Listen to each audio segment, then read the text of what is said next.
Nos faltan dos. ¿Quién da más? Listo. Llegamos a 20. Mira, aquí tienes para más. Ah, Va a apuntar por aquí, sí. Apuntar acá. Perfecto.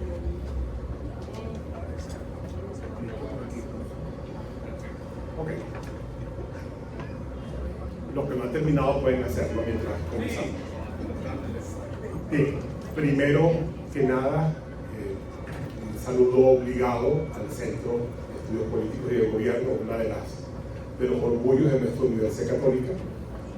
Gracias a Benigno, su director, por la invitación, y gracias a ustedes, por supuesto, por la disponibilidad de tiempo de un tema que es un tema transversal, un tema que se resiste a las coyunturas, pero que tiene mucha importancia, porque el sujeto de cualquier construcción de país es el venezolano.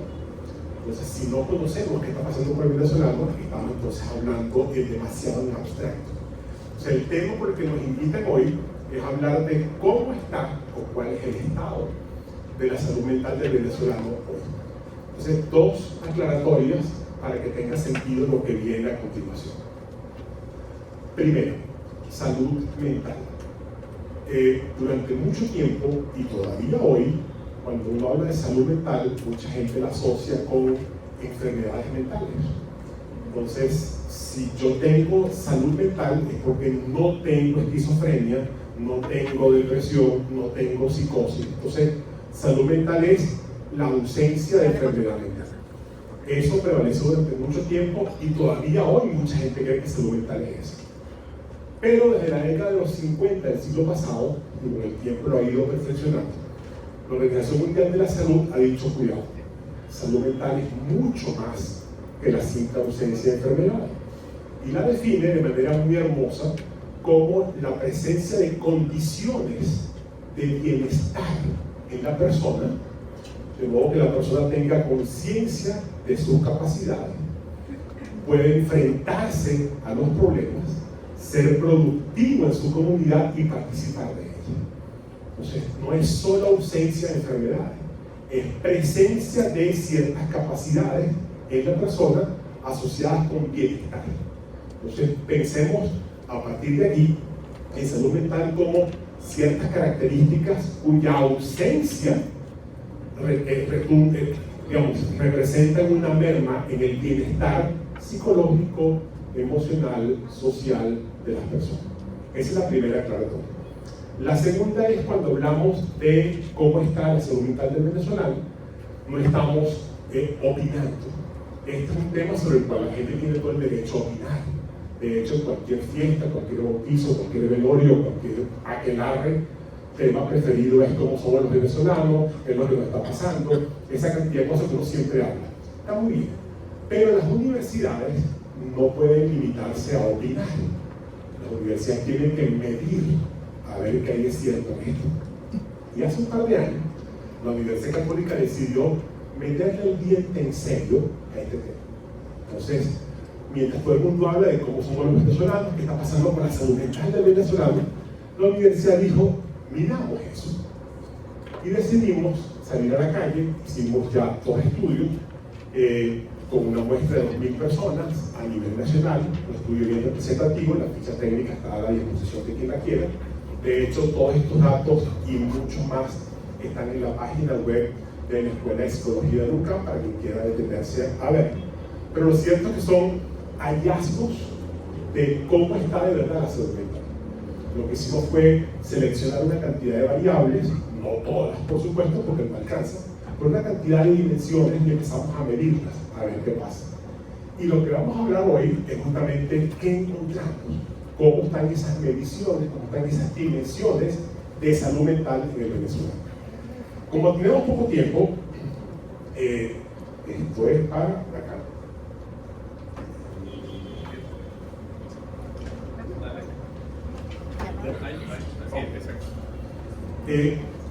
Elaboramos con los datos una cosa que llamamos el retrato psicosocial del venezolano. Dos aclaratorias. Retrato es una foto de hoy. Esa foto puede cambiar mañana. Es un retrato de hoy. ¿Okay? Y segundo, cuando hablamos del venezolano, hablamos de una abstracción, de un promedio. El venezolano no existe, existen son los venezolanos. Pero hacemos una abstracción estadística y decimos, bueno, ¿cuál es el retrato de ese venezolano promedio del cual estamos investigando? Y podemos ir después, si nos da tiempo, a cada una de las dimensiones, pero si nos preguntan cuál es el principal hallazgo que ustedes encontraron en la Universidad Católica, el principal hallazgo fue un venezolano que es muy rico, muy complejo desde el punto de vista psicológico y que se resiste a que le pongan etiquetas. Somos a veces cuidados por comodidad psicológica a ponerle etiquetas a las cosas. El venezolano es así o es asado. Bueno, lo que encontramos es un venezolano que se resiste a que le pongan etiquetas, porque es una especie de moneda de dos caras, que por una cara tiene lo que llamaríamos fortalezas o factores protectores, o lo que llamaríamos factores resilientes. Ahora explicamos qué significa eso, porque la palabra a veces se confunde. Conviviendo al mismo tiempo, moneda de dos caras, con unas dimensiones que constituyen debilidades o factores de riesgo o factores de vulnerabilidad. Entonces, el primer hallazgo es si me obligan así forzadamente a decir quién es el venezolano hoy, desde el punto de vista de salud mental, un venezolano que tiene muchas características resilientes, conviviendo con muchas características de vulnerabilidad. Al final veremos que parte del reto que tenemos por delante es reforzar estas, ¿okay? De modo a hacer cada vez un venezolano mucho más fuerte desde el punto de vista psicológico y tratar de minimizar el desarrollo de aquellas. Eso es como lo que nos toca por hacer. Pero muy rápido, entonces muy rápido, entre los factores que llamamos fortalezas o protectores o resilientes, por supuesto la resiliencia es una palabra que está muy de moda, pero a veces no se entiende bien. Resiliencia es una capacidad que tienen las personas para enfrentarse a los problemas, situaciones adversas, entornos crónicos difíciles, y sin embargo superarse ante eso. O sea, poder desarrollar habilidades adaptativas funcionales frente a un entorno complicado. La resiliencia es una habilidad que se aprende, producto de la experiencia, podemos hablar un poco de eso, y de cierto manejo de las situaciones que se aprende, y lo que lleva es a que la gente pueda, a pesar de un entorno complicado, poder adaptarse a él, pero no para resignarse a él, sino para superarlo y tratar de avanzar a pesar de eso. Entonces encontramos porcentajes bastante elevados de resiliencia moderada en Venezuela. Luego podemos discutir, no muy alta, moderada, pero la noticia buena es que tampoco es baja. Entonces hay también un reto por ahí por delante. Una dosis importante de optimismo. En Venezuela, la mayoría de la población, casi 3 de cada 4, dice que se siente optimista de que van a pasar cosas buenas en el futuro, como rasgo de personalidad. Tiene un altísimo apoyo social de parte de la familia. Somos, y eso comparado con otros estudios, con los estudios mundiales de valores, somos de los países más familiares que hay en el mundo. O sea, la familia para nosotros es todo. Y el venezolano, gracias a Dios, tiene familia, porque la familia es su principal fuente de apoyo. Ahora veremos lo bueno y lo malo de eso. Medimos religiosidad, no asociada con ninguna creencia o credo en particular, sino con la expresión pública de la fe. Y encontramos datos interesantes, la fe la que usted tenga, no importa cuál sea. Datos interesantísimos, como por ejemplo, más del 80% de la población dice que reza, entre siempre y casi siempre. Claro, también preguntamos si usted va a su lugar de culto. Ahí la cosa baja bastante, pero sin embargo también hay mucha gente que dice va al lugar de culto. Entonces, lo que se ha encontrado en la literatura, el apoyo en la religiosidad, el apoyo en una creencia que me da sentido de trascendencia, es uno de los elementos que te permiten resiliencia y te permiten afrontar también el estrés. Satisfacción con la vida no es sorpresa, porque América Latina generalmente ha sido un continente con altos niveles de satisfacción con la vida. Encontramos satisfacción con la vida, ojo, que no es satisfacción con lo que me está pasando. Satisfacción con la vida es satisfacción con la vida en general, que implica mi familia, mis amistades, mi colegio, mi educación, mi gente, yo, o sea, con la vida en general. y comparativamente en América Latina tenemos niveles muy altos. Eso encontramos también aquí unos niveles bastante aceptables de satisfacción con la vida. Preguntamos sobre el país cosas buenas y malas para evitar los sesgos. Entonces, preguntamos cosas positivas para ver qué pensaba la gente y preguntamos cosas no tan positivas para ver qué pensaba la gente. Y encontramos que con respecto a lo positivo también hay datos importantes. El venezolano piensa que en su país hay alegría, que la gente está contenta, que de alguna forma se pueden hacer cosas. Tiene un sentido de control personal también importante. Eso es muy interesante porque se mide en una especie de escalera donde a medida que usted avanza en los peldaños dice que tiene más control sobre su vida. 8 de cada 10 venezolanos están del peldaño 7 hacia arriba. Claro, eso no nos puede hacer olvidar que 1 de cada 5 está del peldaño 6 abajo, que siente que tiene poco control. Otra vez, la moneda de dos caras. Participación, contrario a lo que alguna gente puede pensar, el venezolano tiene muchas ganas de participar. Ante la pregunta si usted, si tuviera la oportunidad de participar, lo haría, los porcentajes son altísimos. Y mientras más baja en la escala social y económica, más quiere participar. Claro, la noticia mala es que la participación en actividades religiosas, culturales, deportivas, sociales es muy alta, en actividades políticas ya no es tanto. La razón, podemos después especular sobre eso, pero a pesar de que existe, es la menor de todas.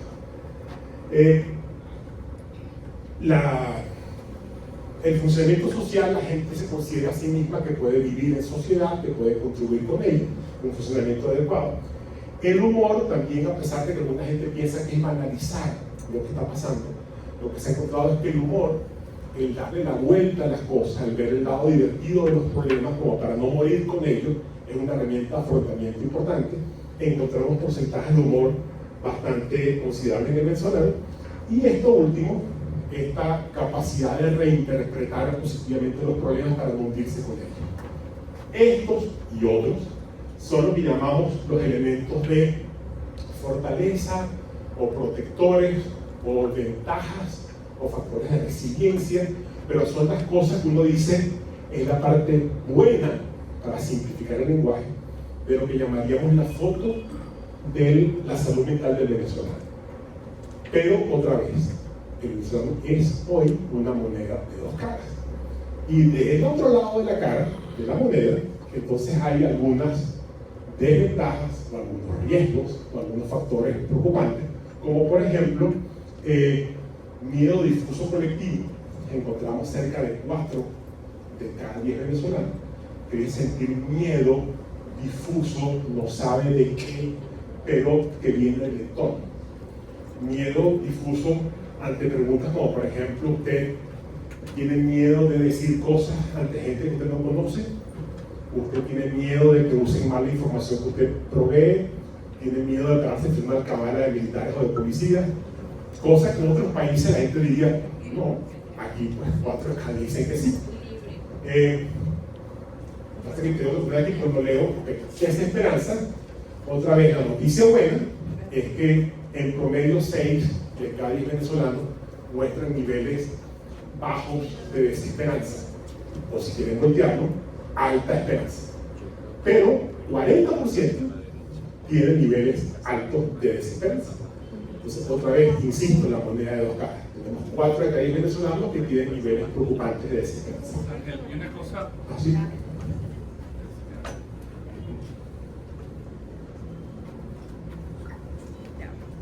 Por una cosa que hay que precisar también, que nos ayuda muchísimo, porque esto pareciera que es un poco contradictorio, el tema del optimismo y la desesperanza, ¿no? Los ítems, en su mayoría el optimismo es que yo soy optimista con lo que yo personalmente voy logrando, pero la desesperanza, cuando hay otro elemento, también es cuando el tema que cuando yo veo el contexto, nada, así como que aquí se cumple la frase donde yo estoy bien, pero el país está mal. Buen resumen. Teníamos del lado de las ventajas un alto apoyo de la familia. Del lado de las desventajas tenemos que es solo de la familia. Cuando le preguntamos a la gente, usted siente, usted sabe si en su comunidad, en su barrio, existen organizaciones culturales, de gobierno, políticas, sociales, ayuda a la gente, sí. La respuesta es sí. Ante la pregunta, ¿y usted acude a ellas? No. O sea, la gente siente que no tiene apoyo de organizaciones, como por ejemplo empresariales. Sobre la empresa hay un cuento porque de las que menos tiene apoyo la gente siente que tiene apoyo de las empresas privadas, de organizaciones del gobierno, organizaciones sociales. Entonces tenemos un altísimo apoyo de la familia y un bajísimo apoyo de organizaciones sociales que deberían ser contribuyentes con el apoyo de la familia. Un altísimo nivel de desconfianza, que cosa que tampoco nos sorprende. Esos datos, pues, Benigno los conoce muy bien. América Latina siempre ha sido el continente de mayor desconfianza comparado con otras regiones del mundo. Pero dentro del continente de la desconfianza, Venezuela pasa a ser el número 1. Éramos el número 2 detrás de Brasil, pero ya pasamos a Brasil. Somos hoy el país más desconfiado del planeta. ¿Okay? Ante preguntas como, ¿usted cree que se puede confiar en la mayoría de las personas? 9 de cada 10 dicen que no. Eso no existe. ¿Okay? Eso tiene consecuencias muy importantes, porque de nuevo, y no me quiero meter en el tema político, pero si yo no confío en los demás, el orden político de dónde viene, pues tiene que venir de alguien, de una mano fuerte, o de un agente externo, o de un mesías, o de alguien que nos salve, porque en ustedes no se puede confiar. Entonces las consecuencias son unas consecuencias importantes. Encontramos 1 de cada 5 venezolanos que muestra signos de ansiedad, medidos a través de presencia de trastornos de sueño, dificultades para concentrarse, dificultades para trabajar. Y cuando vamos al segmento de edad de los 18 a 24 años, sube a 1 de cada 4. O sea, en palabras cristianas, 1 de cada 4 de nuestros chamos manifiesta lo que llamamos malestar psicológico, síntomas de ansiedad, síntomas asociados con depresión, y ese es un dato importante.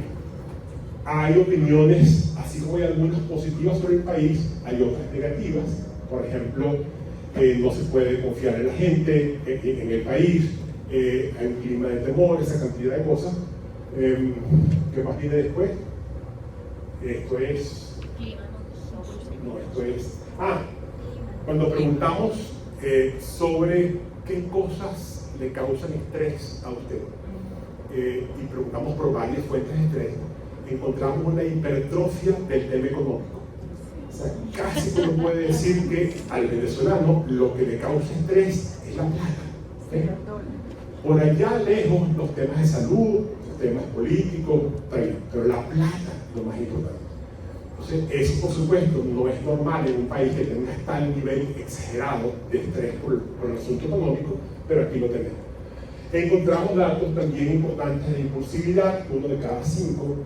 Impulsividad en el sentido de que a veces hace las cosas sin darse cuenta que las hace, después se arrepiente de las consecuencias, igual que tendencia a negar o a autoinculparse. Encontramos, interesante, un 40% de personas que se ubican en lo que los psicólogos llaman un locus de control externo. Locus de control externo es la gente que cree de verdad que las cosas que pasan es porque algo hace que pasen. Los astros, no sé, el gobierno, Trump, Saturno, Júpiter, Feng cualquier cosa, ¿eh? Algo hace que pase. Eso por supuesto es preocupante, porque si hay mucha gente que cree que para que las cosas pasen algo tiene que pasar, la primera reacción es que entonces yo me siento a esperar que pase. Porque no voy a hacer nada no porque yo sea flojo, no porque yo no tenga sangre en las venas, no porque haya perdido los valores, sino porque, ¿para qué? Si las cosas pasan por otra razón. Entonces encontramos ese dato también importante. Y finalmente el último, bueno, ya es loco. Lo cierto, para la palabra paredad, insisto, primer y más importante hallazgo, el venezolano es una persona de hoy, la foto de hoy, muy compleja, muy rica desde el punto de vista de complejidad psicológica, con presencia de las dos cosas, presencia de fortalezas o factores resilientes y presencia de vulnerabilidad de factores de riesgo. La invitación, para antes de quitarle la palabra al padre, es que frente a eso, ¿qué hacemos? Esto no es que nacimos así, no es genético, no es hereditario, no es innato, esto es aprendido. Esto es consecuencia de contingencias del entorno y contingencias históricas del día de hoy, que se han venido acumulando. Entonces, si esto lo hemos aprendido, se puede desaprender y aprender otras cosas. Pero eso pasa por un trabajo que implique reeducación con la gente, trabajo con la gente, pero también trabajo con las contingencias del entorno que provocan alguna de estas cosas. ¿Sí? Pero Ángel, Bueno, eso es el venezolano. Eso es el venezolano, es allí abstracto. Creo que con los que estamos aquí presentes, no sé, yo sí creo que, de acuerdo a la opinión que ustedes tienen, es muy distinto. Ustedes no son venezolanos, porque aquí, vamos a verlo con lupa. Yo conté más o menos como unas 55 personas que están por aquí. Respondieron 38, así que muchas gracias. Aquí dice que, vamos a ponerlo para que lo... Yo tengo una explicación de por qué 38 y no 55, pero la voy a dar después. Ok, mira, 18.4 hombres, 81.6 mujeres. La siguiente me la pasa rápido, porque edades no vamos a ver aquí, por favor. Dale un poquito más rápido, ahí me la dejas, por favor. Sí, va a ser rápido las edades, así que para que no vengan, como la mayoría son mujeres, no me vengan después a reclamar. ¿Cuál es el problema que mayor estrés te ha generado en los últimos 12 meses? A nivel de Venezuela es el económico en primer lugar. En ustedes es el político. Así que tienen bastante trabajo en este centro, ¿ya? Así que generalmente siempre no está apareciendo en segundo lugar, porque primero es económico, luego personal y tiene otro, el político está siempre como de cuarto. Así que bueno, en este grupo incluso, siempre cuando vamos a hacer diferentes, presentar los datos, el tema, siempre por supuesto hacemos esta encuesta y siempre está apareciendo el primero económico y segundo político. En ustedes, bueno, está un punto clave. En segundo lugar, el 36.8% es el económico, ¿sí? Pero bueno, dando honor a este centro, así que hay bastante trabajo, hay muchas posibilidades y de verdad que ahí nos podemos enriquecer. Bueno, Dani, y la gente actualmente, hay una cosita que quería decir que es muy interesante. Nosotros hicimos un estudio el pasado mes de mayo y la gente sí establece una relación directa entre el problema político y el problema económico. Sí. O sea, no los desvincula. Totalmente. Y por supuesto, como las personas que están aquí conocen mejor ese vínculo, pues. Mejor que la raíz de todo. Totalmente. Luego vamos a la pregunta, oye, sí, para que porque si no, Sofía me mira más feo y me quita el tiempo. Sí.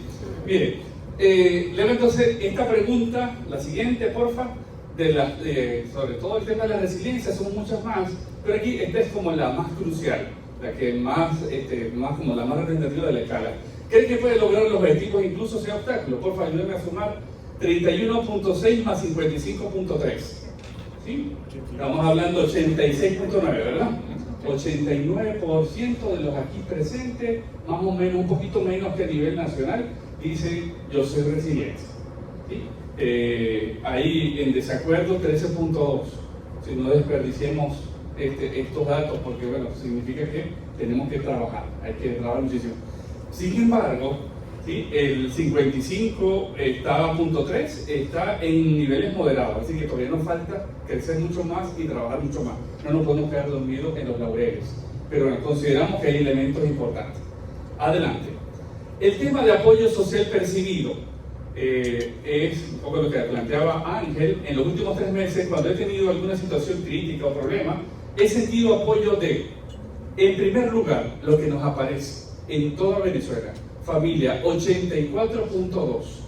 En segundo lugar, nos aparece en toda Venezuela los amigos 65.8. Y luego, muy poco del resto. Ya una de las cosas, como insiste Ángel, el tema de un país, si no se sostiene por las instituciones, tenemos que trabajar muchísimo. Y siempre nos preocupa muchísimo estos datos, aun cuando aquí están empatados, el tema de los vecinos. 1 de cada 3 personas acá siente que los vecinos le apoyan. Estamos viviendo cada vez más aislados, ¿sí? Y además, más preocupante aún, me parece mucho más preocupante, los compañeros de trabajo con quien paso todo el día, que el 34% sí sienta que lo que yo puedo decir, mira, busco el apoyo de ellos. Sí, prefiero a mí callarme. Cuando incluso lo hacemos con las empresas, de verdad es sorprendente. Sí, más bien nada, sí, es el amiguito que yo tengo en la empresa, pero no necesariamente es mi compañero de equipo de trabajo. Y no significa bueno, que todos vamos a ser amigos, sino que aquí tenemos que poner mucha, pero mucha lupa. ¿Sí? Y bueno, por supuesto, muy por debajo en todo el resto de las opciones que aparecen ahí.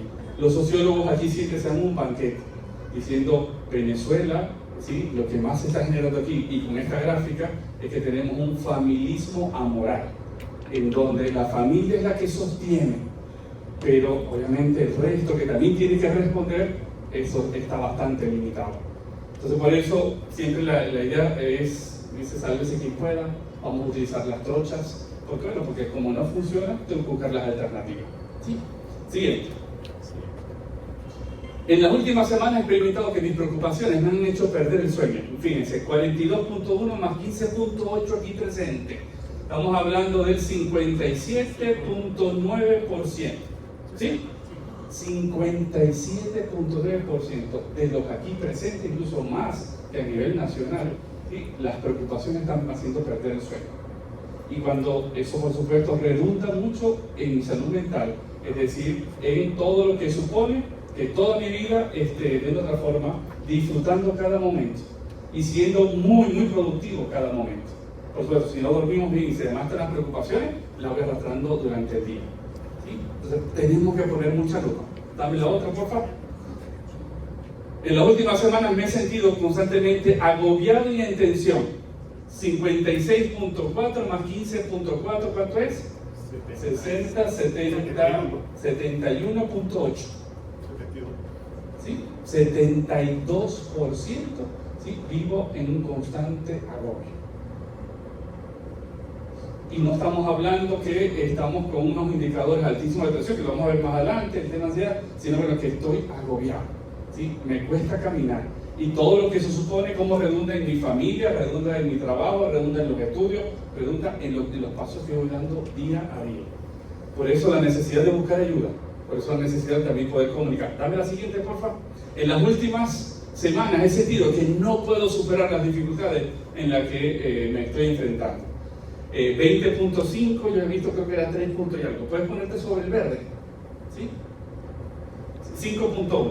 Estamos hablando de 1 de cada 4 personas aquí presentes, ¿sí? Siente que no pueden superar las dificultades en las que estoy enfrentando. Siento que soy resiliente, pero cuando voy viendo que quiero superarla, ahí disminuye un poco ese nivel de resiliencia.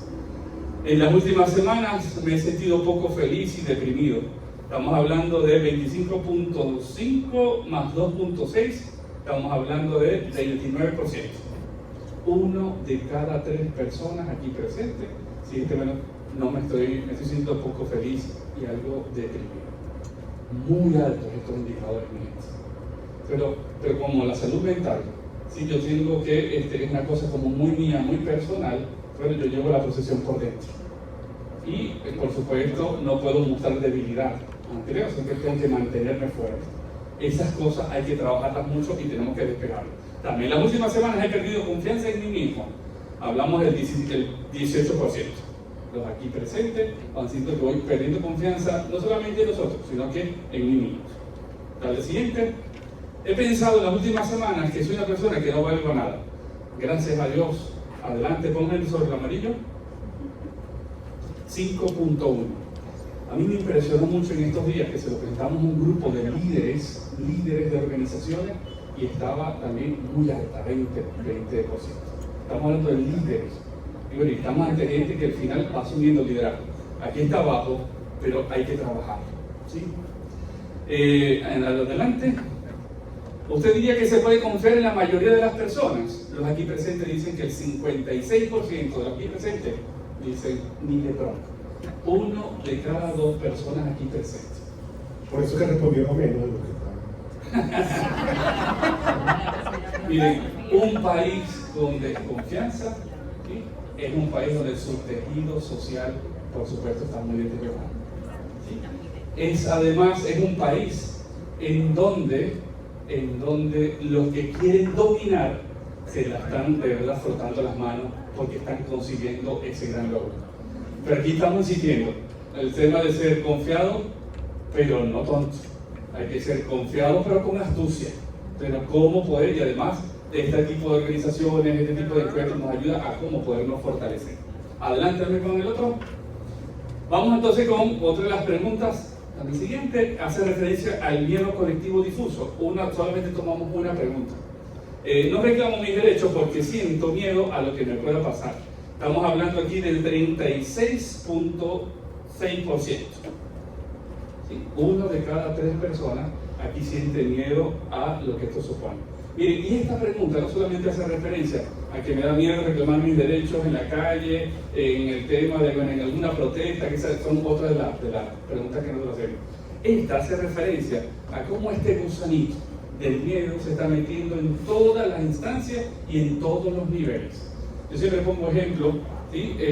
La señora que nos trabaja a los sacerdotes. Tenemos mucha, pero mucha confianza con él. De verdad que es una relación de mucha cercanía. Si no estamos comiendo juntos y estamos comiendo solo para no comer solo, lo vamos y comemos con ella, ¿no? Entonces, así, a ese nivel estamos siempre con mucha cercanía. A un compañero le tocaba un poco para hacer pago de la quincena. En el mes de diciembre, el 30 de diciembre que tenía que pagarle, se le olvidó. A un venezolano y así esa misma cara. Así, ¿cómo eso pasó? ¿Sí?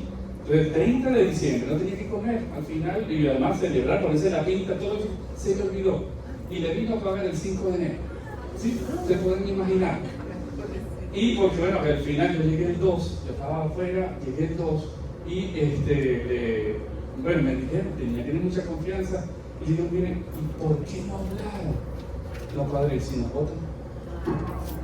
¿Sí? Y no tienen nada de eso. Con los alumnos en la escuela de psicología hacemos siempre al final, con la universidad, se hace la evaluación de los profesores, al final se hace. Y bueno, y cuando aparece, después cuando uno revisa en el consejo de escuela, uno va revisando las evaluaciones, las notas que hacen, a veces uno se encuentra con situaciones y dice, pero ¿por qué no viniste antes? Y a lo mejor lo sabíamos, pero que si la toma con nosotros el profesor. Entonces eso está muy, pero muy metido. Sí, dame la otra, por favor. El tema del duelo migratorio. Vamos a verlo. En este último año, usted experimentando una pérdida por migración de familiares y amigos, dicen que sí, el 63.4%. Típico, me preguntaban cuánto es más o menos, y este es lo típico a nivel de Venezuela. De este grupo adelante, dice que su salud ha experimentado problemas. Estamos hablando del 39.3 más 7.1, estamos hablando de 46.4, ¿verdad? Casi una cada uno. Mucho. Tema de todo lo que supone y cómo está pegando ese duelo migratorio. No podemos ser indiferentes, no podemos estar mirando para un lado. Y eso que solamente hicimos 2 de las otras que también tenemos allá. Adelante, y con esto terminamos. Desde que experimenté la migración de mis seres queridos, me ha costado mucho retomar la cotidianidad. 27.6, por favor, ponme sobre el verde. Más 6.9. ¿Sí? Estamos hablando de 33, 34.5. Lo que supone el día a día. Me está costando concentrarme, me está costando ser productivo, me está costando de otra forma llevar a cabo lo que yo siempre tengo. Entonces, además de todos estos elementos, el tema de la migración nos está pasando muchas facturas y no podemos estar indiferentes ante todo esto. Entonces, por eso, mi gente, el venezolano, lo que presentamos. Ahora, por favor, la presentación. ¿Sí? Una de las cosas, y con eso terminamos para las preguntas. ¿Cuánto tiempo me he robado Sol? ¿Cómo estamos? ¿Tienes saldo? Tengo saldo también. Dame Perdón. sí. Miren, entonces esta es la fotografía, pero vamos a verla un poquito al final. Estas son las preguntas que hicimos. Esta es la fotografía del venezolano, que vemos que no hay mucha diferencia, ¿verdad? Entonces, por eso vivirlo de carne y hueso. Siempre nos gusta hacer esta encuesta in situ, porque bueno, le da creo que mucho más calor y por supuesto uno se va apropiando mucho más de ello. Pero que terminamos con lo siguiente. Miren, muy importante, y creo que eso es lo que nos supone para nosotros mucho trabajo. La resiliencia de la cual nos podemos enorgullecer los venezolanos es una resiliencia individual. Somos unos gigantes en la resiliencia individual, pero somos unos enanos en la resiliencia social. Y aquí aparece en la fotografía. Siento que puedo mantenerme de pie. Ese optimismo es lo que yo personalmente voy logrando, por eso quise hacer la acotación cuando está hablando Ángel. Segundo, el apoyo social es fundamentalmente de mis amigos y mis seres queridos, que están aquí. Pero cuando vemos bajo apoyo a instituciones, altísimo nivel de desconfianza, miedo colectivo difuso y desesperanza, solamente estamos tomando esos indicadores. Por eso, un país con síndromes de inanés, no sé, de inanés, esa palabra fake que no existe, ¿no? De ser unos enanos en la resiliencia social, ¿sí? Eso es un punto que tenemos que trabajar. Y además es de verdad el mejor guiso para poder imponerse mucho más, para poder estar pisoteándonos, para poder estar desarticulándonos. Entonces, como sociedad civil, como universidad, desde las diferentes instancias, tenemos que no solamente mirar mi casita, sino también poder mirar desde la comunidad, desde la organización donde formamos parte, desde los diferentes tejidos, porque solo así podemos tener un buen músculo para poder de verdad conquistar una gran democracia. Que Dios me lo bendiga. Solo en los 2 últimos años, solo el 9.65% de los venezolanos han asistido al psicólogo o al psiquiatra, es decir, han ido a buscar ayuda. En los 2 últimos años, cuando uno lo coteja con el COVID, en los últimos 3 meses, en verano no me falla, es más del 70% que asiste al médico. ¿Sí? Entonces, bueno, uno dice, ¿qué es lo que pasa acá? Cuando le ponemos lupa, y por eso traigo a colación con el tema de la confianza, es que hay varios elementos. Para dar posibilidad a las otras preguntas, no me voy a detener con nosotros. Pero el tercero, una de las cosas que es muy preocupante, es que cada día, lo que nos estamos encontrando es que cada día estamos normalizando el sufrimiento psicológico. Estamos normalizando el poder ser desconfiado. Estamos normalizando que yo tengo unos niveles de ansiedad muy altos y que, como yo siempre he estado así, estamos normalizando de que al final el miedo es lo más normal porque estamos en el contexto donde estamos. Además, eso se suma con todo el tema de la desinformación, que es una de las que más va alimentando esa desconfianza porque uno no sabe en quién creer, ¿no? Bueno, ya tenemos varias preguntas compiladas, entonces voy a plantear 3 y procedemos a responder. ¿Okay? Si la familia es tan importante, ¿cómo se resuelve la ausencia de la migración? Y vinculado otra vez con este aspecto de la familia, hay alguien que pregunta si la familia es el principal apoyo y sostiene, pero en algunos casos, tal vez muchos, también resulta un elemento de agotamiento porque te exige apoyo, ayuda, presencia. ¿Qué hacer en esos casos? Y la próxima es cómo lograr impulsar actividades en torno a la salud mental dentro de los sectores populares sin que esto nos ponga en riesgo. En el tema de la familia, una de las cosas que desde Psicodata estamos muy preocupados por cómo ponerle lupa. Nosotros, si se fijan acá, nosotros tenemos, Psicodata no solamente es el retrato, este es el psicorretrato, que sería por acá. Nosotros hemos algo denominado el psicoecosistema, donde tenemos una serie de herramientas para nuestra gente y una serie de programas que estamos llevando a cabo. Uno de ellos es el psicocamp. Estamos haciendo unos campamentos psicosociales en diferentes partes del país. Nos vamos una semana, un grupo de psicólogos, estamos incluyendo médicos, educadores, y que al final es poder, de una otra forma, poder estar articulados en la comunidad. Siempre incluso estamos con una organización que hace vida para que pueda dar de una otra forma algo de continuidad al trabajo que hacemos. Y traigo a colación esto y pongo esta lámina porque lo que nos estamos encontrando en los campamentos es que la familia realmente es el sostén. En los momentos críticos ahí está, pero está muy fracturada. ¿Sí? El nivel de fractura es impresionante. Muchos hablan después del tema del COVID, pero también, por supuesto, con la serie dinámica de la situación política nacional. Todo esto es lo que estamos de una otra forma experimentando, además con elementos culturales. Les pongo, por ejemplo, el primer lugar donde fuimos a los psicocampamentos fue a Mérida.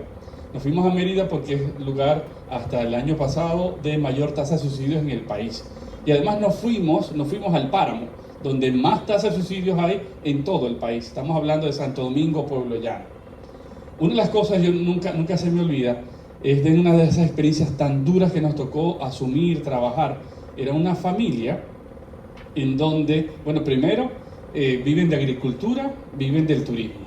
Nosotros nos hospedamos en un hotel importante de allá, que bueno, por el tema de las alianzas, por supuesto, nos facilitaron una serie de cosas. En esa semana que nosotros estuvimos de domingo a domingo, en esa semana nosotros éramos 19 personas. En el hotel, si pasaron 20 personas fue mucho. 20 personas, mucho. Entonces, estuvimos, reitero, de domingo a domingo. ¿Qué situaciones hay? El tema de la gasolina, no hay gasolina, y no les voy a contar, para no alargarme, no voy a dar los detalles al respecto, porque todos conocemos. Se les va la luz 3-4 veces al día, 3-4 horas. Entonces, bueno, lo que nos encontramos era el nivel de impotencia que tenían los trabajadores, los que estaban metidos ahí en el campo, en el tema de poder buscar la materia prima, de poder transportar las cosechas, todo lo que eso supone. Además no les va a nadie, entonces por eso no puedo, si vivo del turismo, ¿cómo se llama?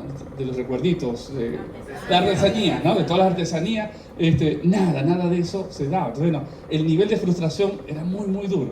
O sea, además, cuando se llega a la casa, una de las cosas que aparece es mucha violencia intrafamiliar. Uno puede decir, bueno, vengo cargado. Además, hay violencia intrafamiliar, hay abuso, incesto, violencia de género, una serie de situaciones que está siendo bastante común. Además, el niño llega, entonces ha habido bullying en el colegio.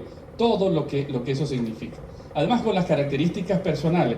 Y además, concretamente en Mérida, y aquí hago colación a Mérida, no sé si aquí hay algún andino, en Mérida una de las cosas que también ocurre, y eso a mi modo de ver una de las variables clave en por qué el tema de tan suicidio, es un tema cultural, y es que los problemas de la casa se quedan en casa. Quien los saca es un traidor, y por supuesto no se puede hablar, ¿sí? Entonces, todo lo que se supone, si además me cuesta trabajar mi salud mental, entonces desde mi familia, por supuesto, eso me tranca mucho más. No se me olvida también de los casos más duros que nos tocó vivir. Una chica, 25 años, 2 hijos, Miss del pueblo, tenía su pareja, sus 2 hijos, como he dicho, y cada vez que tenían relaciones sexuales, el esposo la violaba. Entonces, para ella eso era una cosa muy dura. Hasta el final dijo, hasta aquí llego yo, no más. Y entonces dijo, me separo. Cuando se vio que se iba a separar, el hombre la agarró, la volvió a violar y encontró, perdónenme que sea tan grotesco y tan gráfico, todos los objetos que encontró le penetró la vagina. Entonces, no, por supuesto, salió de allí y se suicidó. Entonces, bueno, nos tocó atender a la mamá. La mamá nunca se enteró de lo que le estaba pasando por su hija. Porque como lo que en casa pasa, en casa se queda, no lo puedo hablar. Bueno, todo lo que eso significa, ¿sí? Entonces, por eso, aquí entonces respondo, aquí hay que ponerle mucha lupa. Nosotros ahora desde Psicodata, el sábado, estamos comenzando en Caracas los campamentos psicosociales de un día, y aprovechando con diferentes alianzas. Bueno, vamos a comenzar a profundizar con el tema de familia, porque no es fácil, aquí no hay recetas, donde, bueno, siento apoyo, pero ¿cómo está? E inclusive, dentro del duelo migratorio, lo que nos está apareciendo es que el 40% dice que las relaciones se han vuelto conflictivas y distantes. Una de las cosas que también está apareciendo allí. Solo el 2%, el 3%, si mi memoria no me falla, se volvieron más cercanas. Es decir, que los que se fueron, es decir, gracias a Dios que se fueron, ¿no? Pero el resto de la gente, más bien, lo experimenta como muy, muy difícil y, por supuesto, eso tiende a fracturar. Fórmulas no hay. La idea es el tema de poder buscar ayuda. Pero una de las cosas que creo que es muy importante es como poder ir generando más asociatividad, ¿sí? Esa capacidad para podernos articular, esa capacidad para de otra forma buscar alternativas, fortalecernos como familia y como comunidad y en los contextos donde estamos, ¿sí? Pero bueno, es mucha tarea, eso creo que es parte que tenemos que seguir trabajando. Sí, un comentario muy breve sobre el tema de la familia. Si a uno lo obligan a decir cuál es la característica principal o más saliente de la familia venezolana hoy, es la hipertrofia de funciones que no le corresponden. Y calculen las actividades normales o cosas que le pueden pasar a cualquiera. Si en la familia el chamo, como va a pasar, no tiene escuela o la maestra no va, ¿quién le enseña matemáticas? ¿Quién le enseña lenguaje? Pues la tía sabia que está en la casa, que es la que le enseña. Si tiene un accidente, ¿a dónde acude? Pues alguien en la casa lo va a cuidar. Si se queda sin empleo, ¿hay seguro de desempleo en el país? No, alguien hace una vaca y lo mantiene en la casa. O sea, ustedes empiezan a pasearse por... La casa se ha vuelto la escuela, la farmacia, el sitio de empleo, el sitio de asistencia, el sitio de recreación muchas veces. Y a nosotros nos parece normal, pero usted lo conversa con gente de otro país y dice, ya va, estas son cosas que debe hacer otra gente. Entonces la familia ha venido cubriendo las responsabilidades que son de otra gente, incluyendo el Estado, que como no las cumple, las asume la familia. Entonces, ¿qué pasa con eso? Que si tengo que cumplir tantas funciones, la principal, que es la de sustentar el piso afectivo, emocional, de crecimiento de la gente, pues empiezo a fallar porque no puedo, o sea, tengo demasiadas cosas que hacer. Entonces, está de moda, lamentablemente, escupir para arriba y hablar entonces de la familia venezolana que ha perdido los valores. No, no ha perdido nada de valores. No es el victimario, es la víctima. Entonces, hablemos de la familia como la principal víctima de un poco la cosa que nos está ocurriendo, y eso explica algunas de las fracturas, algunas de las cosas por las que no funciona. Entonces, tratemos de puntualizar para no cometer injusticia con la familia.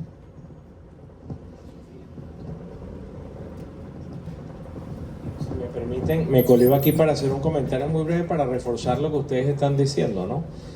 Le estaba comentando hace unos minutos a Oropesa que en una encuesta que nosotros hicimos en el mes de mayo, una encuesta por supuesto muy orientada hacia lo político, hacia lo electoral de ese mes, hicimos algunas preguntas que tenían que ver con la parte migratoria.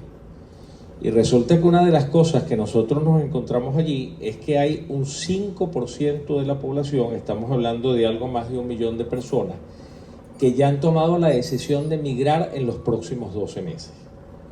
Ya hay un 10% que están en el proceso de tomar la decisión. Entonces imagínense lo que eso significa. Cuando a la gente le preguntan ¿por qué usted ha decidido migrar?, la primera respuesta es porque nada va a cambiar. ¿Y por qué digo esto? No digo simplemente para agregarle, digamos, condimentar más lo que estamos conversando y generar mayor desesperanza, sino se los digo simplemente para que vean cómo aquí hay un proceso de desesperanza que inclusive beneficia el status quo y beneficia de alguna manera, como decía Dani Socorro hace un momento, el hecho de que todos desconfiemos de todos es funcional al sistema. En la medida que yo no me reúno en mi casa para discutir lo que pasa en el país porque no confío en el vecino, yo sencillamente contribuyo a que el status quo se mantenga. En la medida que yo no me atrevo a ir a una charla para hablar sobre lo que pasa en el país, yo estoy de alguna manera contribuyendo a darle estabilidad al status quo. Y eso es un tema que no podemos perder de vista, porque en alguna medida lo que nosotros estamos viviendo no es accidental. En buena medida, y lo estábamos hablando Dani Socorro y yo hace algunos días atrás, ese perfil del venezolano que nosotros estamos viendo allí es la consecuencia de algo. Y no simplemente llegó allí al azar, de manera azarosa. Y me gustaría, si es posible, que bien sea Ángel o bien sea Dani, puedan profundizar sobre el tema de cómo el entorno de alguna manera contribuye a reforzar este perfil y cómo a su vez este perfil de alguna manera termina reforzando el status quo o dándole estabilidad a ese status quo. Y creo que esto nos tiene que preocupar muchísimo, no solamente porque tiene implicaciones sociales, implicaciones económicas, implicaciones políticas, sino porque al final del día también tiene implicaciones humanas tremendamente graves. Y creo que esa es una razón esencial para poner mucha atención a este trabajo, que yo creo que es de los más importantes que la Universidad Católica Andrés Bello ha hecho en los últimos años. Desde el mes de julio de 2024, la persona que escribe esto dice que ha notado que muchos sienten muchísimo miedo, ¿no? ¿A qué se debe la situación? Pregunta. Y a su vez les plantean que cuál es la técnica para disminuir el miedo y la incertidumbre. Se mencionó que 1 de cada 5 personas tiene malestar psicológico y sufre de ansiedad. ¿Tienen data sobre el estrato social y económico de los más afectados sobre esto? Sobre estos signos de ansiedad, y desde cuándo se está levantando data sobre la salud mental del venezolano. La última, perdón. ¿Desde cuándo se está levantando la data sobre la salud mental del venezolano? Sí. Bueno, esta es la segunda edición, 2023, 2024. Miren, nosotros hicimos en el 2024, publicamos que es el que aparece en la página web. Ustedes, la vía más rápida de poder encontrar esto es meterse en nuestra red social, que es @psicodatabzla. Así que se la pongo aquí, que aquí tienen el... Ah, no, creo que la puse al final, perdón. Ahí pueden buscar la última, sí, por favor. Allí entonces pueden ubicarla. Nosotros también medimos, pero no hemos publicado, medimos el postelectoral, ¿sí? Para ver si había diferencia. ¿Sí? Incluso meses después medimos, y no era mucha la diferencia, mi gente. Nuestro gran interrogante es que somos demasiado resilientes, o es que somos unos conformistas, pero en máxima expresión. Y eso es lo que queremos medir para la próxima edición, poder incluir un poco todo en torno a esto. Sí, miedo, por supuesto, se va alimentando, hay una serie de cosas, pero subieron el miedo, subió mucho más en los que no tenían absolutamente nada miedo. Nosotros le decíamos, es totalmente nada, muy bajo, moderado y alto. Los que estaban en cero, por supuesto, comenzaron a tener un poquito. Y de los de medio, los de un poco mucho más arriba. Pero no era mucha la diferencia. Un poco para poder responder a eso. Se me olvidaron las otras preguntas. Ansiedad. Miren, quienes más están reportando estos niveles de ansiedad son las mujeres, ¿sí? Y la gente mayor, poco lo que nos está apareciendo. Mujeres, adulto mayor son los que más están apareciendo con niveles. Pero en general estamos bastante igual. Y cuando lo medimos por regiones, tanto Mérida como Zulia son las que estaban presentando también bastantes niveles de indicadores de ansiedad y depresión. No estamos hablando del diagnóstico, sino más bien de lo que supone estos indicadores, ¿no? Pero en general, así estamos todos, como lo podemos ver acá. Así que aquí aparecieron indicadores importantes. Sí, la pregunta del miedo me permite conectar con la propuesta de Benigno, de la importancia del entorno en esto, ¿no? Aquí nos gusta hablar un poco de que el trabajo nuestro tiene que ser un trabajo como del de un abrazo, que requiere dos brazos, valga la redundancia. Un abrazo o uno de los brazos tiene que servir para ayudar a la persona vulnerable, a la persona que está sufriendo, que necesita ayuda inmediata, que requiere asistencia, que requiere técnicas para superar el problema. Pero eso solamente es una parte del problema. Hace falta el otro brazo, donde entonces ya uno, sabiendo que muchas de estas cosas no es que se heredaron o nacimos así o vino en los genes o fue producto del niño o cualquiera de estas ridiculeces, sino que son aprendidas del entorno, consecuencias del entorno. El otro brazo es ver qué hacemos para modificar las contingencias del entorno. Entonces son las dos cosas. Entonces, mientras trabajas con el vulnerable que requiere ayuda inmediata, no puedes olvidar que el trabajo grande es cómo haces para que no se siga dañando a tanta gente. Igual pasa con el miedo. El miedo, por supuesto, hay técnicas psicológicas de reinterpretación para que la gente un poco entienda, ponga el miedo en su real dimensión. A veces parte del problema del miedo es que se sobredimensiona.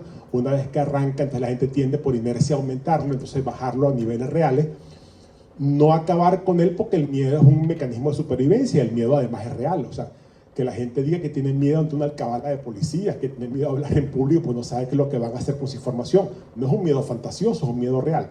Pero dosificarlo a niveles manejables, darle herramientas a la gente para fortalecerla y poder enfrentar eso, esa es una parte de este brazo, de la parte de ayudar al vulnerable. Pero mientras tengamos un entorno que genera miedo, porque reprime, viola el Estado de Derecho, no le importan las leyes, desaparece gente, pues esto solo es simplemente lavar la ropa sucia que alguien está ensuciando en demasía. Entonces el trabajo es doble. Alguien que lave la ropa, pero alguien que se mete en la casa para que no ensucien tanta ropa. Entonces veamos siempre esto en una dimensión doble. Dani hablaba de la resiliencia individual y la resiliencia colectiva. No nos quedemos solo en pensar en soluciones individuales a esto. Esa es parte del problema, pero es incompleto. La solución real incluye la individual, pero también la colectiva, que tiene que ver con contingencias del entorno.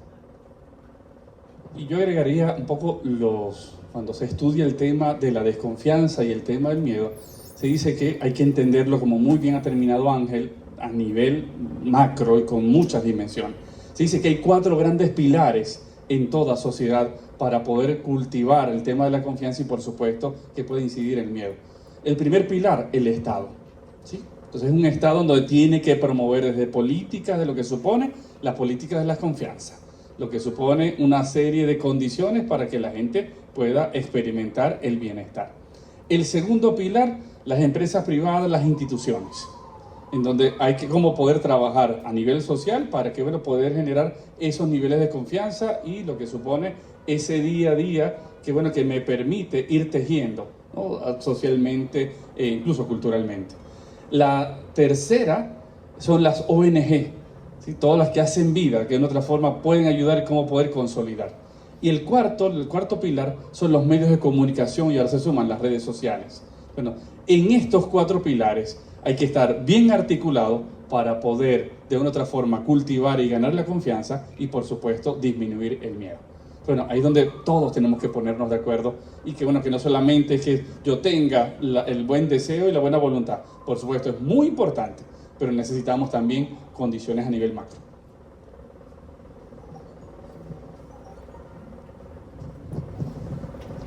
Si somos enanos en la resiliencia social, ¿cómo explican los fenómenos ocurridos el 29 y 30 de julio de 2025? Y también les preguntan, pues, ¿cómo desarrollar ese músculo de la resiliencia social, incluso con la gente que está desmotivada? Eso por una parte. Por otra, ¿cómo construir puentes con quienes gobiernan para iniciar procesos de sanación y de reconciliación social, y qué otras propuestas existen para el encuentro social? Y pues para poder enfrentar o volver a confiar, pues rescatar esa confianza entre unos y otros.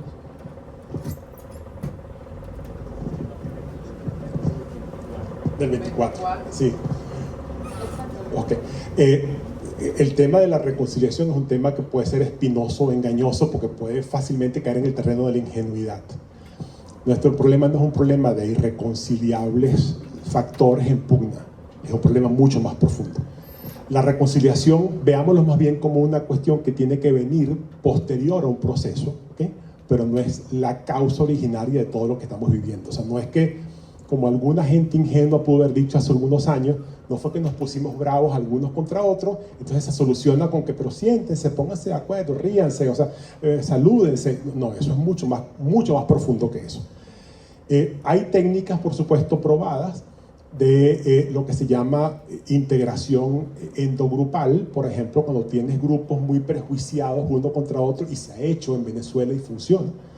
Una forma de bajar los prejuicios como inicio de la reconciliación es poner a los grupos prejuiciados, que tu grupo es distinto a mi grupo, ponerlos a participar en una actividad donde ambos sean parte del mismo grupo.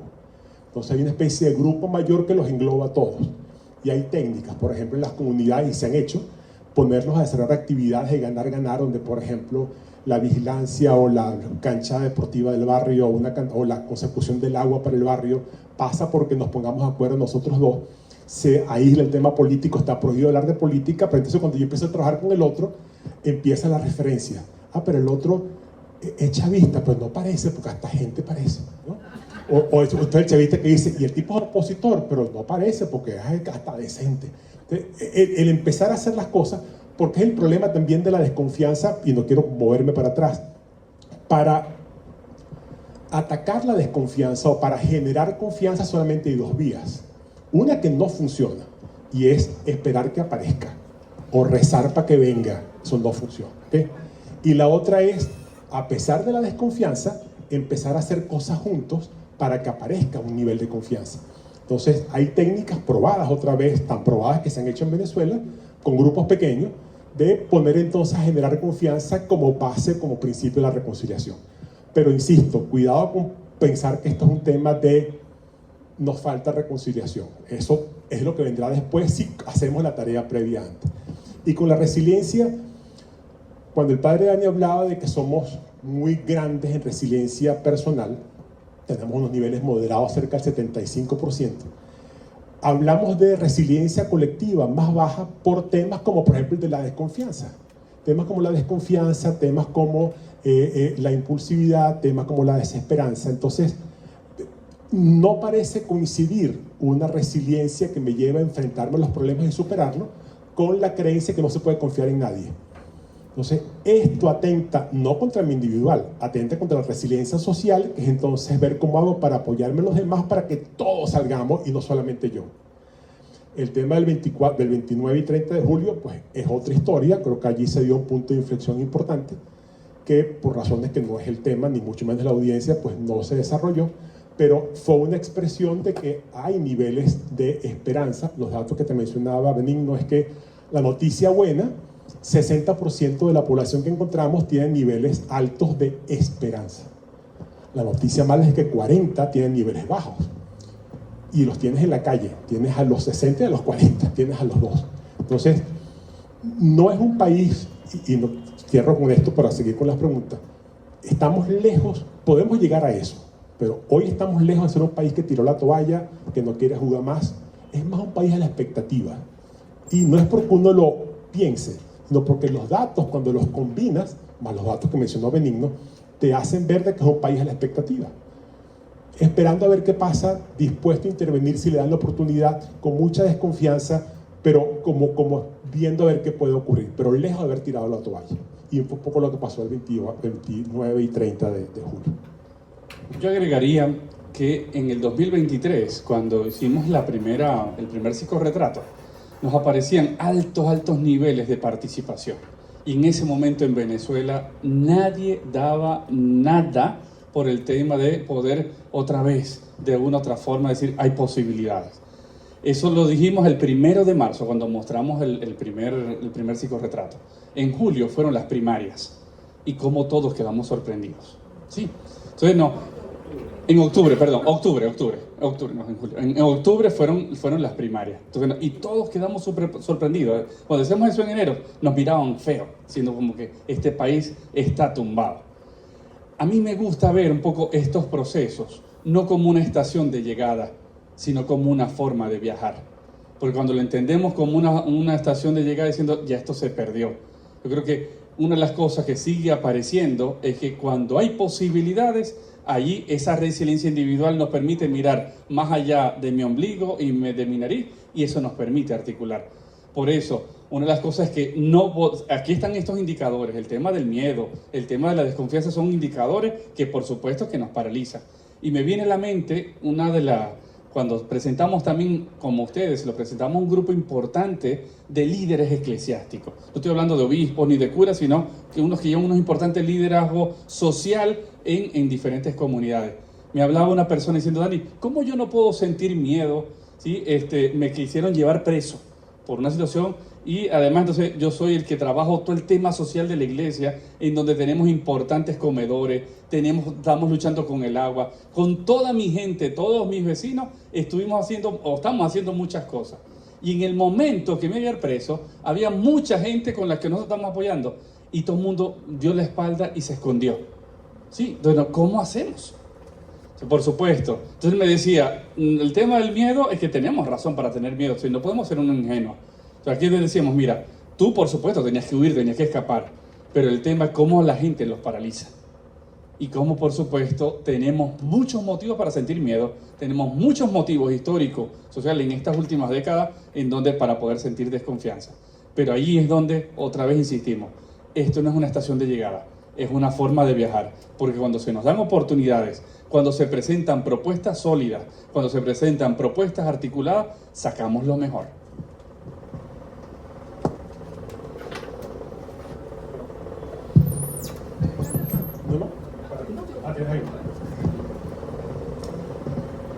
¿Ha aumentado el miedo colectivo difuso? El locus de control externo, ¿a qué se debe y cómo lo cambiamos? Y por aquí Preguntan, ¿no se espera que la personalidad de una persona siempre tenga dos caras? ¿Es tan único en el mundo esto del venezolano? ¿Es un indicador de un problema mental? Sí.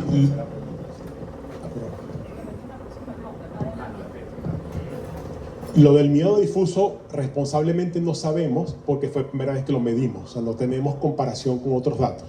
El dato es del año 2024. En el año 2023 no lo medimos, en el 2024 medimos otras cosas y no medimos algunas, entonces habría que hacer una nueva medición para ver si ha venido aumentando o venido disminuyendo. Algo nos dice, pero el algo es subjetivo, de que ha venido aumentando, pero porque el entorno se ha vuelto un poco más represivo, bueno, un poco más, se ha vuelto represivo, se ha vuelto un poco más persecutorio, entonces es probable que el miedo también haya aumentado, pero medirlo, siendo responsable, no sabemos. El locus externo de control, que es esa creencia a que las cosas que pasan es porque algo hace que pasen, también es aprendido. No es innato, no es que viene con la personalidad de la gente. De hecho, una de las principales fórmulas de disminuir el locus externo de control y de aumentar su antítesis, que es el locus interno, que es pensar que las cosas que pasan es porque hay una relación contingencial conmigo, es lo educativo, la educación. Yo le digo a mis estudiantes de la Escuela de Psicología de la Católica que hagan un test de locus de control, lo pasan a la población que está dentro de la universidad y luego van a la misma hora afuera, pasan la pasarela, van al metro Antímano y la pasan afuera. Y van a ver dos países distintos. Un altísimo locus interno aquí adentro y un altísimo locus externo allá afuera. Son venezolanos, incluso pueden ser de la misma edad. ¿Cuál es la diferencia en el nivel educativo? Aquí todos son gente universitaria que está ya a punto de graduarse, allá son gente donde hay trabajadores, analfabetos, gente de primaria, gente de bachillerato incompleto. La educación hace que la externalidad disminuye y a veces es como el ejemplo, discúlpeme como lo simplón del ejemplo, pero es que usted puede tener un locus externo muy alto cuando entra a la universidad y de repente tiene un primer examen de matemática y usted pues decidió no estudiar. Entonces usted oye a los brujos que salen por televisión, se para frente al espejo el día del examen y dice, vamos, fuerza interior, vamos, Feng Shui, Chop Suey, dale, energía positiva, dale que tú puedes, ¿no? Te van a raspar. Si el siguiente examen tampoco estudia, empieza otra vez con la ridiculez, vamos, fuerza positiva, dale, que tú sí puedes, también te van a raspar. Hasta que tú no entiendas que si o estudia o no se van a dar las cosas que tú quieres, tú vas a tener que ir de la universidad. Entonces, una de las cosas que la educación provee es la creencia en la gente de que las cosas pasan porque tú haces que pasen. Entonces, el locus externo ha venido, eso sí, subiendo un poco en Venezuela y algunos han tratado de asociarlo, hay que afinarlo un poco más porque hay que precisarlo bien, lo están asociando con el problema de la escolaridad. Tenemos unos índices de deserción escolar muy altos, las escuelas están desapareciendo, el porcentaje de gente que está en las escuelas cada vez es menor, entonces la escolaridad ha venido como bajando y el locus ha venido subiendo. ¿Es solo por eso? Probablemente no, pero es una de las variables que le explica. Y la otra pregunta era locus, lo de... ¿Qué se espera de la personalidad de una persona? Si siempre tiene dos caras, si lo que ocurre con el venezolano es una cosa única y si eso es un indicador de problema mental. No, el hecho de que te das las dos caras, a ver, no se trata de que cada uno de nosotros tenga dos caras. Hablamos al comienzo de que esto es un venezolano que es una abstracción estadística. Entonces, ese venezolano, que no existe, pero es una abstracción estadística, es alguien que si pudiéramos tocarlo, tiene dos caras. Tiene rasgos positivos, fortalezas y rasgos que son factores de riesgo. Cuando eso se presenta en una persona, depende del grado que se presenta, puede ser síntoma de alguna alteración. Y hay que ver cómo se hace. Pero en este caso hablamos de un venezolano que tiene este retrato de salud mental. Entonces, diferenciemos la abstracción de lo que puede ser alguien de carne y hueso.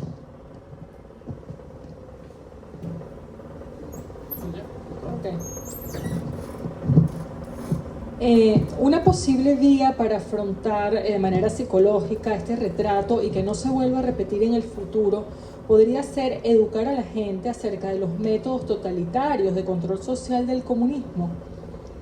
¿Cómo evolucionará la enorme confianza que se tiene en María Corina Machado si pasa el tiempo y no logra cumplir su oferta? Voy a repetir la última que aquí nos está viendo. ¿Cómo evolucionará la enorme confianza que se le tiene a María Corina Machado si sigue pasando el tiempo y no logra cumplir su oferta? Y la tercera, ¿consideran ustedes que los más frustrados son los adultos mayores a quienes les han violado sus derechos? Es decir, vida digna, respeto a la propiedad privada, y aquí hablan también de la sustracción de los 14 ceros a la moneda de bolívar. Sí, posiblemente cualquier líder, para no nombrar a nadie, si al final levanta muchas expectativas y por razones debidas a él o a ella o al entorno no las puede cumplir, eso va a generar más frustración. Sí, claro, por supuesto que sí. Pero recuerden que eso nos lleva al tema de nuestra tendencia atávica desde hace mucho tiempo a buscar gente que nos salve.